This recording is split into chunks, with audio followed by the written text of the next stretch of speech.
So these two are the buffers which are going to be used as solvents during the performance of separation by affinity chromatography.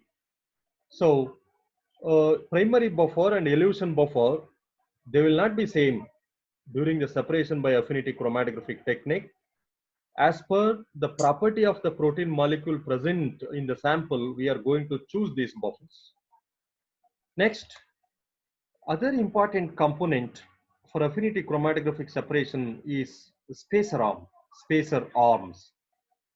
These spacer arms are not always used while performing the separation in affinity chromatography. Sometimes we will use. What are the instances?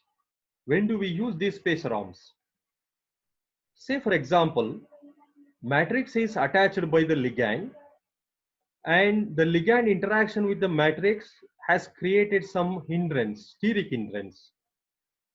As a result of this steric hindrance between the ligand and the matrix, the ability of the ligand in order to show the selective interaction with the protein or the biomolecule will be suppressed. In such cases, what we can do that the distancing between the matrix and the ligand will be increased by using these spacer arms. The distancing between the matrix and the ligand will be increased by immobilizing these chemical components. They are known as spacer arms. So these spacer arms are used particularly to increase the binding probability between protein and the ligand. Protein is going to be the solute we are going to separate or we are going to isolate from the sample, and the ligand is a separation media which is attached to the matrix. The interaction between protein and the ligand must be satisfactory, it must be selective. In order to have this interaction between protein and the ligand more satisfactorily, the steric hindrance, between the ligand and the matrix bead must be reduced.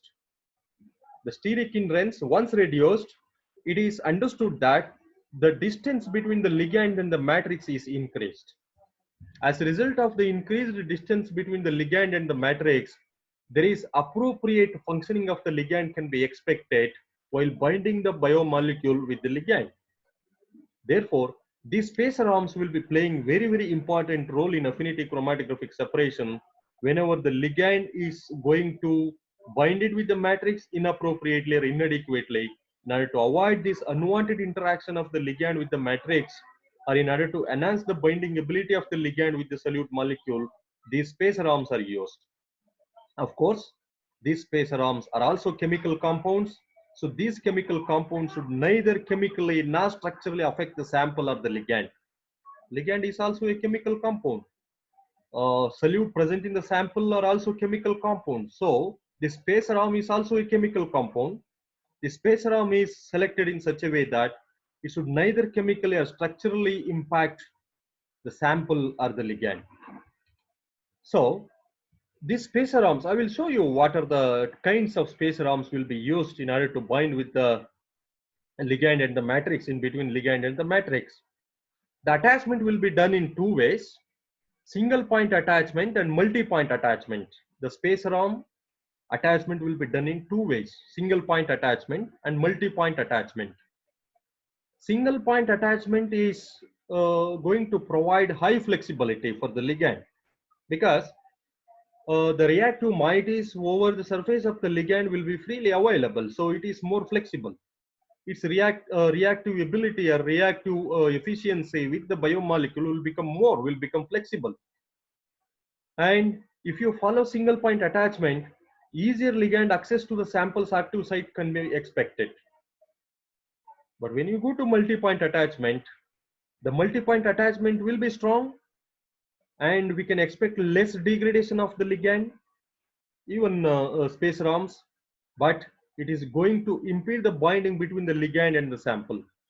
There will be no appropriate binding between the ligand and the solute if you go to multi-point attachment, because there are more number of attached sites by the spacer arm on the ligand will be available.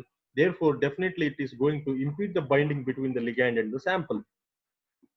So next important process is matrix activation in affinity chromatography.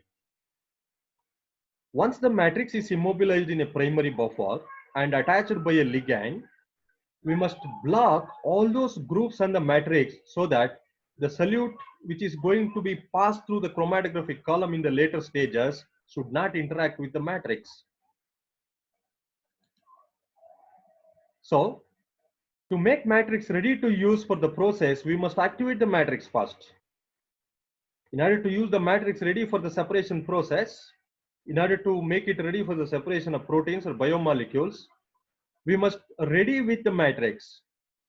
So this preparation of the matrix, which must be ready for the separation process, will be done by blocking the unreacted group of the matrix. How do we do this? This is normally done by incubation process by maintaining the pH 8 to 9 with the reagents I have given here, mainly cyanogen bromide, 2-amino-ethanol, epoxides, ethylamine, glycine, glucosamine, 2-amino-2-hydroxy, methyl, 1,2-propane diol, 2-amino-ethanol, acetic acid, etc. These are the reagents. So it is very simple. You take the matrix, pass with the primary buffer, treat with the ligand, then you treat these reagents, mix with a stirrer or by means of a mechanical stirrer. You incubate at pH 8 to 9. Sometimes we can maintain pH 11. So this cyanogen bromide at 2-amino-ethanol will initiate the reaction in such a way that the other groups of the matrix are going to be blocked by occupying these reagents during the incubation process. So amine or COH groups of spaces are deactivated using these two reagents, mainly acetic acid or 2-amino-ethanol. If the ligand is also having the groups such as NH2 or COOH, and this is concerned to the matrix, the matrix, if it is having NH2 or COOH group, these groups are going to be deactivated by using the reagents such as acetic acid or 2-amino-ethanol, and the process will be done by carbodiimide formation method. So very simple. Take the matrix, treat with the ligand, adjust the pH to 8 to 11, treat with the reagent and incubate after mixing. So all those unreacted groups of matrix are going to be blocked. You can see here a simple process of blocking. Sapphoros matrix, you consider Sapphoros matrix containing OH groups. This is a matrix B, polymeric surface, even you can say.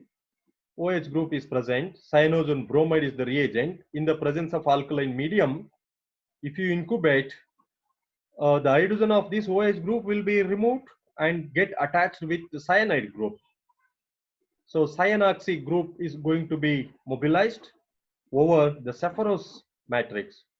This is called as activated Sapphorophore. Then to take a ligand, ligand may be contained with amine group, as I told you, cibachrone blue 3G, or diligand or biomimetic dyes, whatever it is you take, they will be having either NH2 groups or COOH groups.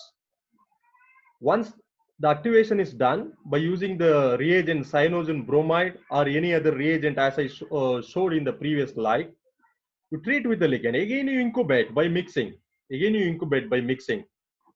The rearrangement reaction taken place here according to this manner. You can see here. Cyanide group was immobilized in the first step. Then the rearrangement taken place because the ligand has been attached. This R group will be from the ligand. So this is a very important specimen example in order to show the coupling of the ligand by isouryl linkage. Now this NH2 plus NH or other NH2 groups or carboxylic acid group of the ligand available here, they will be freely available in order to get linked with the proteins or the enzymes or other receptors like hormones or ATP, ADP, AMP, etc. So this is ligand binding step. You take a matrix, treat with a reagent such as cyanogen bromide or 2-amino-ethanol or acetic acid, whatever it is, treat it in a suitable medium, incubate it at pH 8 to 9. pH 8 to 9 is maintained by using sodium hydroxide. Incubate it at least 4 to 6 hours. Then you attach with the ligand by using appropriate ligand. So the linkage between the ligand and the matrix is over now. Now the matrix ligand surface is ready for the separation process. Again, some of the reactions here. Any hydroxy containing matrices you take, treat with cyanogen bromide at pH 11, you incubate it. This is going to be the process taken place. You take a ligand and isourea formation going to be taken place. Similarly here, this reaction is going to be taken place in order to form imidocarbonate. These are the two compounds chances of formation. So again, you incubate with the ligand. This is going to be the matrix and the ligand interface. So ligand immobilized matrix has been formed now. So this NH group of the ligand will be freely available for the interaction to be taken place with the solute molecule. So this is a matrix containing amine group. Amine group has been treated with this particular reagent. Don't worry about the name. So treat in DMF medium. DMF is a base. So this is going to be the compound obtained. Then you treat with a ligand at pH 78. This is going to be the final interface where the ligand is having NH group, and here exactly the interaction of the biomolecule is expected. Similarly, carboxylic acid group containing matrix, treat with this reagent, and you're going to get this product attached with the ligand at pH 9 to 10. This is going to be ligand binded matrix. So this is how the ligands are going to be binded with the matrix by chemical treatment by using several reagents. So like this, spacer arms are used in between matrix and the ligands in order to increase the distance between the matrix and the ligand. Therefore, the steric hindrance between the ligand and the matrix can be avoided. This slide represents some of the reagents which are having different functional groups of the ligands, such as amine, hydroxy, carboxylic acid, epoxide, amine, again here amine, carboxylic acid, diazonium chloride. So all these things are the ends available after the attachment of the ligand with the matrix. So at these ends, particularly the solute molecules are going to be binded. Here OH group will be easily undergoing transformation to get converted to O minus and H plus. NH2 very selective group in order to attach with the solute molecule having primary secondary amines, and similarly epoxides, these are having active methylene groups, and these active methylene groups are highly reactive, as you know. I need not to explain further. And here amine groups, here secondary amine, here primary amine, carboxylic acid, diazonium chloride, in order to form the azo functional group with the solute molecule. So these are going to show how the ligands have been attached, with the different matrices. Here, matrix containing carboxylic acid, silica matrix, amine, hydroxy group, amine. So like this, the attachment of the matrix will be done. So when you use spacer arm, what is the impact of the spacer arm during the separation of the proteins or biomolecules by affinity chromatography? This slide is going to give you very clear information about that. You have two chromatograms. Assume once the separation is over, the separated solute is going to reach the detector. Assume absorption detector is used in the detection process. Here, this is going to be the matrix. And this is going to be the ligand. The light blue colored object is a ligand, and the resin-like surface, the rough surface created here is called as matrix. There is no much distance between the ligand and the matrix. So once you pass the sample containing the biomolecule is going to show the interaction or adsorption over the surface of the ligand. It will show interaction with the ligand. So matrix is very near to biomolecule. The ligand has not been made with a too much distance from the matrix. So the broadening, the spreading of the zone will become trivial, will become common, is seen common. When you say the spacer arms are used, means some chemical compounds in order to distance, they may be aliphatic compounds or aromatic compounds or whatever it is, they will create some distance between the matrix and the ligand here. This is going to be the spacer arm. Spacer arm is a chemical species or a connector in order to connect the ligand and the matrix. One end of the spacer arm is connected by the matrix, and the other end of the spacer arm is connected by the ligand. Now, over the surface of the ligand, the biomolecule is showed the adsorption. The biomolecule is attached. So after the elution process, you can see a clear separation with acceptable height. There is no band broadening, there is no spread at the baseline. So this chromatogram is more satisfied and the separation is achieved successfully. So now you understood about the role of spacer arms. Spacer arms are very much essential to increase the distance between the matrix and the ligand. Thereby, any steric hindrance between the ligand and the matrix can be avoided. Therefore, the separation efficiency can be enhanced to the better extent. So this slide also reflects some activation reactions with the cyanogen bromide. I have already showed. So let us sum up what are the steps involved in the coupling process. Coupling process means coupling up of the ligand with the matrix. How do we do this?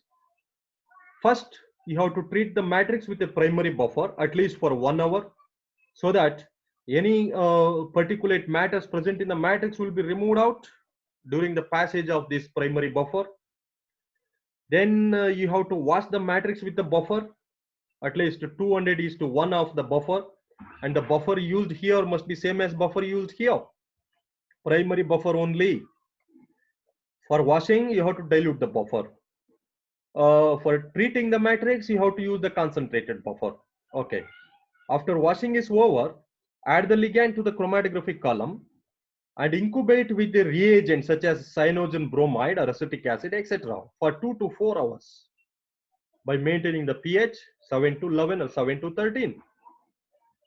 Treat the matrix with the primary buffer, wash the matrix. Now add the ligand, add cyanogen bromide, mix it, then incubate for 2 to 4 hours at pH 7 to 13.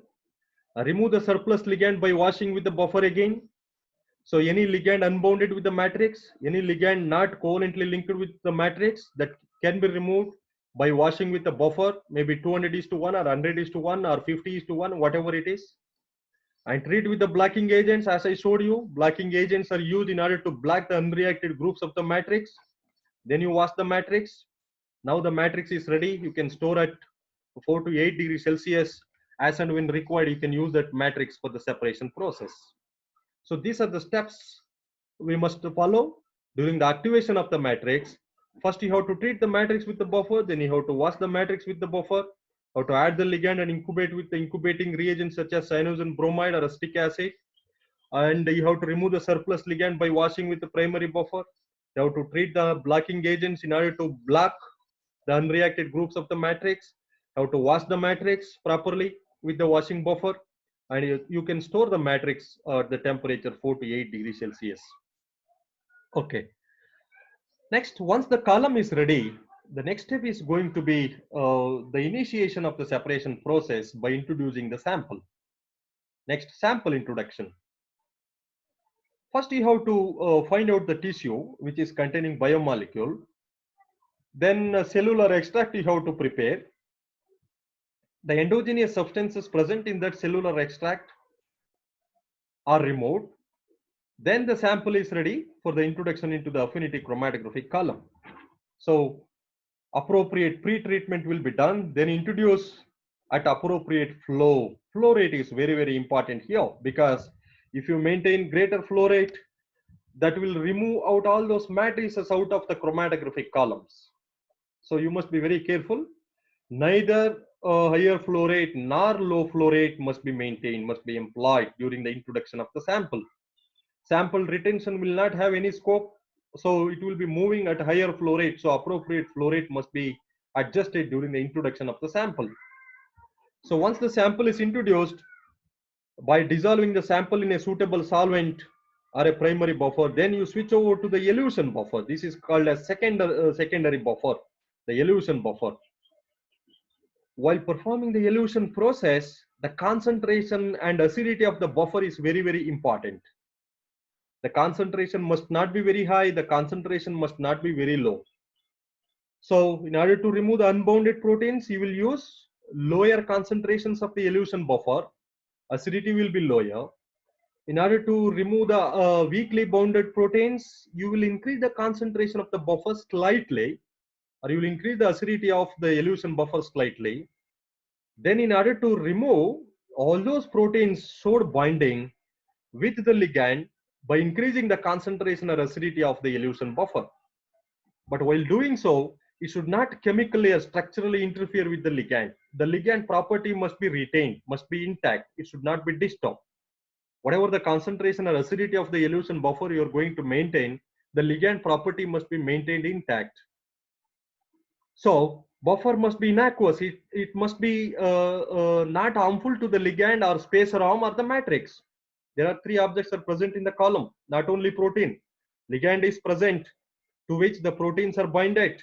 Spacer arm is present, which is holded the ligand and the matrix. Matrix is a primary material which is present in the column. So the buffer what you're using at whatever the concentration or whatever the acidity, it must not be harmful. It must be harmless to the ligand or spacer arms or matrices. So let us look on the steps during the separation of solutes by affinity chromatographic technique. First, you condition the column by washing with the primary buffer, treating with the primary buffer and washing with the primary buffer. Then you load the sample. Sample, you assume this is going to be the sample. Column is contained with the matrix covalently binded by the ligand. Sample is containing weakly boundable proteins, strongly boundable proteins, and unboundable proteins. There are proteins present. There are proteins present in the sample.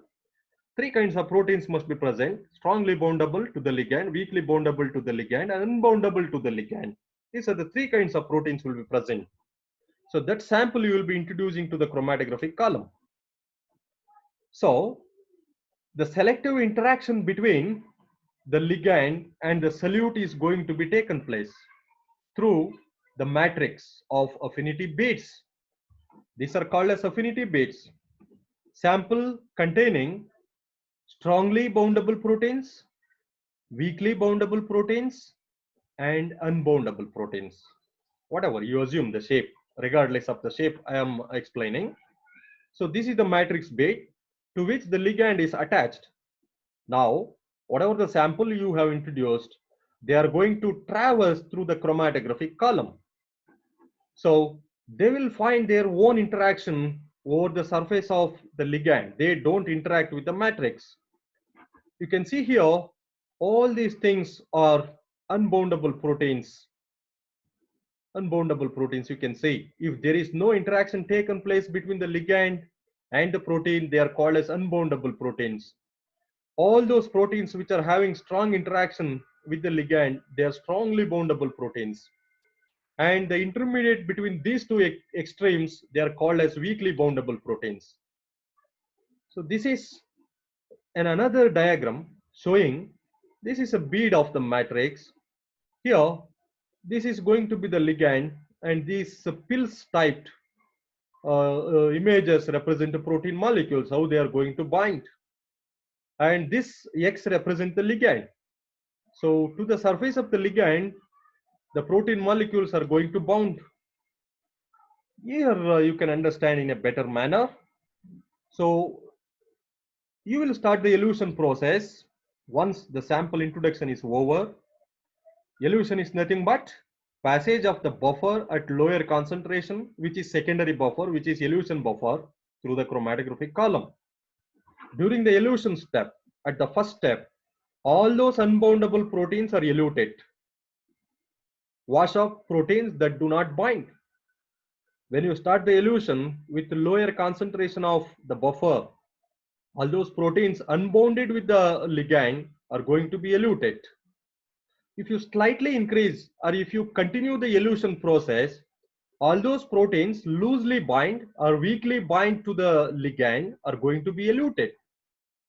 So in the column, only proteins which have showed the strong interaction with the ligand are stayed. So in the previous slide, these are unbounded proteins and these are loosely bounded proteins or weakly bounded proteins, and in the column only strongly binded proteins are left over. If you still increase the concentration of the elution buffer, all those proteins accumulated over the surface of the ligand, they are eluted out. So Now the column is free from any biomolecule. The effluent is very rich in proteins. You can subject these protein molecules for further investigations. So these are the steps of separation of the proteins in affinity chromatography. Once the separation is over, in this affinity chromatographic technique, the eluted protein is called as eluate, which is a specific to the ligand, can be isolated at the last step. First step, sample introduction step, start the process of washing. So during the process of washing, in the first stage, all those proteins which are unbounded will be coming out.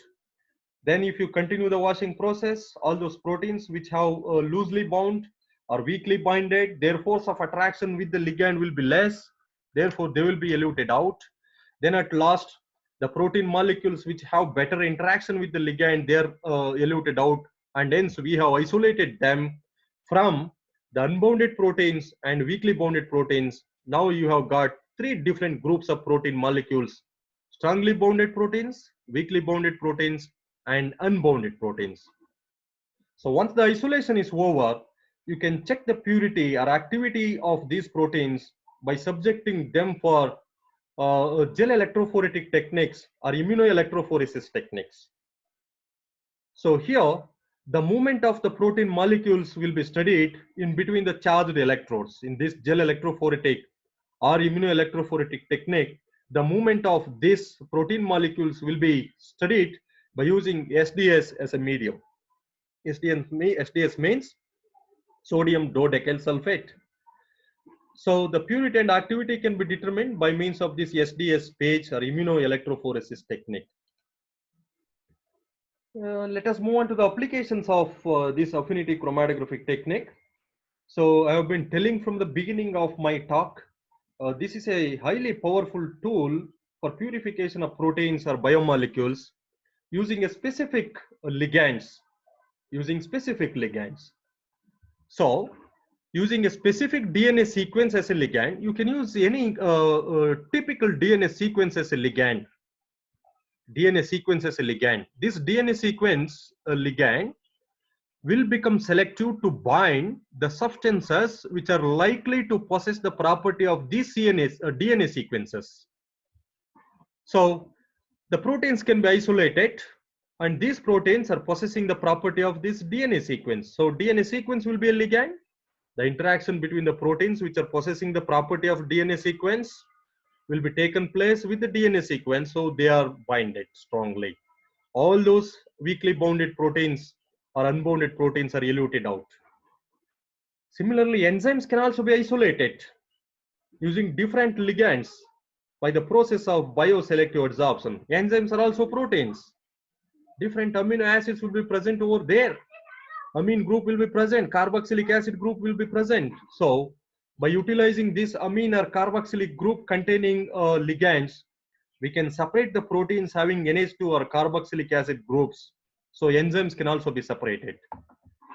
Very best example I can quote here, that adenosine monophosphate can be used as a ligand. Adenosine monophosphate can be used as a ligand. This is a ligand here, AMP is a ligand. So when you use this as a ligand, the proteins such as adenosine monophosphate, adenosine diphosphate, and adenosine triphosphate will be having selective interaction with adenosine monophosphate during the interaction of the sample through the chromatographic column. Since adenosine monophosphate is binded covalently with the matrix, so adenosine monophosphate has its reactive groups or functional groups at the terminals. So these terminal functional groups will become responsible to hold either adenosine monophosphate or ADP or ATP. So ATP will be eluted first, ADP will be coming in between AMP and ATP, AMP will be coming at last. So you can separate. Similarly, other extracellular and other receptor proteins can also be purified or separated. Say for example, any hormone receptor you are required to determine, any hormone receptor, whatever, either immunoglobulin G or immunoglobulin M, they are antibody isotypes. So you are aiming to separate them, you are going to determine them. So you use that hormone as a receptor, as a ligand. whatever the hormone you are suspected to be present in the sample, the same standard hormone you use as a ligand, then you perform the separation. If the hormone, whatever you are using as a ligand or a hormone receptor you are using, if its property is matching with the hormone in question present in the sample, that will be definitely binded with the ligand. So the determination of hormone receptor in a specific tissue group using the hormone in question as the immobilized ligand, so we can separate or we can determine hormone receptors. So these are some applications of affinity chromatography. Of course, huge number of samples, biosamples of biological origin can be subjected for separation by affinity chromatographic technique. So this is a very typical chromatogram representing the separation of human monoclonal antibody using a powerful matrix, Sephoros powerful matrix. Very important technique for the separation of human monoclonal antibody. Even you can separate rat monoclonal antibody, immunoglobulin G, immunoglobulin M, any isotypes, any DNA fragments, any DNA sequences, any enzymes or any proteins. All these things can be separated. So you assume a matrix which has been immobilized by a selective ligand, which is showing the selectivity to bind with human monoclonal antibody. If you pass that through the chromatography column, that will be binded reversibly. That will be binded reversibly. So the primary buffer will be 20 millimolar sodium phosphate, 150 millimolar sodium chloride, pH adjusted to 7.4. To prepare a mixture of sodium phosphate and sodium chloride, first you take the sample, pre-treat it, and supernatant you measure 20 ml, and you introduce to the chromatographic column containing the matrix and the ligand, whatever. Now the column is ready. Sample is introduced. Wash the column with the buffer of 20 millimolar sodium phosphate and 150 millimolar sodium chloride of pH 7.4. So all those unwanted proteins will be removed out. Right. Now, only the buffer you are using as elution buffer is 100 millimolar glycine hydrochloric acid, pH maintained to 3.5. pH maintained to 3.5. 0.4 ml per minute is the flow rate for sample loading. And during the washing and elution process, flow rate has been increased to 1 ml per minute. 1 ml per minute. Okay. So during the introduction of the sample, there were many proteins along with the human monoclonal antibody. There were other endogenous species were also present. So they are eluted out during the washing process or during the elution step. In the first step of the elution process, they have been removed out. If you increase the elution buffer concentration to 100 millimolar glycine hydrochloric acid, only human monoclonal antibody will be eluted out, and this peak is for human monoclonal antibody, immunoglobulin G or immunoglobulin M, whatever it is. So monoclonal antibody is eluted in passing the 40 ml of glycine hydrochloric acid buffer. So of course this will also possess some absorption because of chemical compounds are also present and the conjugation can be expected. So it will show absorption.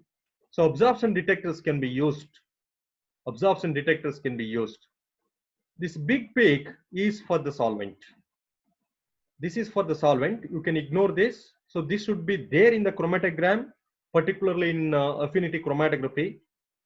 And this is for the solvent. This is for the elution of other endogenous substances. There will be a big peak. So binding buffer will be sodium phosphate, sodium chloride. Elution buffer will be sodium citrate, pH maintained to 3 to 3.6, and neutralizing buffer will be 1 molar tris hydrochloric acid. So instead of glycine and hydrochloric acid is a elution buffer for monoclonal antibody, and preliminary species weakly bounded proteins are going to be eluted out by using the citrate buffer. Citrate buffer. Of course, pH must be in between 3 and 3.6. So therefore 3.5. So this is how species can be eluted. You can see here This is a very best example for the isolation of immunoglobulin G from mouse monoclonal solution, supernatant. Here also a matrix selective for the binding with the protein ligand is used, which is having a brand name of iTrap protein GHP matrix. And the binding buffer used is 10 millimolar potassium phosphate, pH adjusted to 7. Elution buffer will be retained as glycine and hydrochloric acid. So in 10 minutes, immunoglobulin G can be isolated. Immunoglobulin G. You can see the effect of pH also at other direction with respect to y-axis. And if you use electrical conductivity detector, this is going to be the response. Conductivity, if you measure, this is going to be the response due to immunoglobulin G. If you use absorption detector, this is going to be the response. This peak, this chromatographic peak is from the absorption detectors, and this is from the electrical conductivity detector. Of course, here also you can see the peak not due to the proteins, but due to the buffer, because it has ionic strength, and other antibodies will also be present, other proteins will also be present, which were unbounded, which were weakly bounded. So they will also have chromatograms, but they are not distinguishable. Therefore, you will get a broad peak, one big peak you will be getting. So this peak is satisfied one, and this is for immunoglobulin G. Immunoglobulin G. So the elution of these type of proteins is solely dependent upon the pH. So these are some important applications of affinity chromatography. So affinity chromatography can be used for the separation of proteins or biomolecules. Say enzymes or hormone receptors can also be separated. Say for example, human monoclonal body can be subjected for separation. The rat monoclonal sample can be subjected for separation, and the immunoglobulin G or immunoglobulin M like proteins can be isolated by means of this powerful affinity chromatographic technique. So to sum up, affinity chromatography is a very important and powerful technique for the separation of proteins or biomolecules, where a matrix, ligand, and spacer arms are immobilized in the chromatographic column. The solute molecules are going to interact with the ligands, and the interactions will be bioselective interaction, maybe hydrogen bonding or electrostatic attraction or dipolar interaction or adsorption or hydrogen bonding, whatever it is. So these are the interactions responsible for holding the solutes over the surface of the ligand. And we have studied each and every component. What are the matrices we will be using, what are the ligands we will be using, what are the spacer arms we will be using. This is about affinity chromatography.